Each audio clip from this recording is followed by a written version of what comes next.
En ce début d'année 2023, il vit de son sac.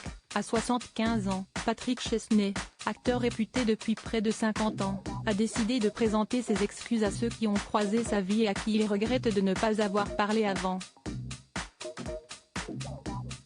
Si l'une d'entre elles concernait Pierre Barou, l'un de ses confrères aujourd'hui décédé qui avait partagé avec lui l'amour d'une demoiselle, une autre, plus touchante, s'adresse à sa petite amie de l'époque, une certaine Hélène.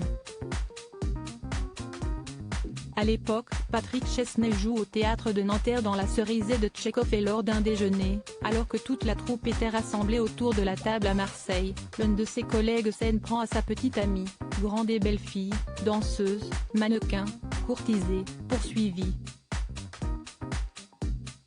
Marcel Dalliot, artiste incomparable, blagueur invétéré, parfois redresseur de tort, et parfois castagneur malgré ses 73 ans, dînait en effet avec eux et ne s'est pas montré agréable.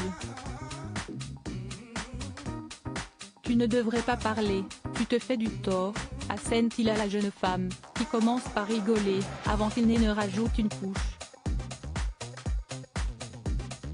Pardon de ne pas être intervenu, tu es belle, tous les hommes te désirent, tous les regards convergent vers toi à l'instant où tu apparais, avec admiration et envie, sidéré par ton allure. Garde le silence, si est mieux, ça ne sert à rien de t'exprimer comme tu le fais. Si est décevant, tu les déçois, lui envoie-t-il, très peu délicat. Des reproches que la petite amie de Patrick Chesney choisira de bien prendre. En tout cas, le nuage insultant passe. Hélène rit, elle ne retient que l'aspect belle Hélène, elle ne retient pas ou à peine l'injonction de se taire, l'exhortation très appuyée à ne pas l'ouvrir.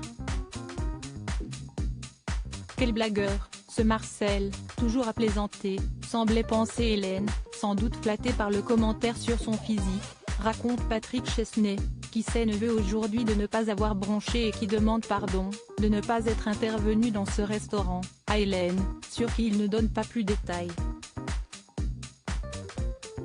Une façon d'agir plutôt déplacée, qu'il regrette aujourd'hui, lui, l'homme à la vie amoureuse complexe, marié avec Josiane Stoleru, la mère de sa fille aînée Émilie. Il a eu deux autres enfants, Ferdinand, né en 1986 et décédé en 2006, et Victor, 20 ans, né de deux femmes différentes.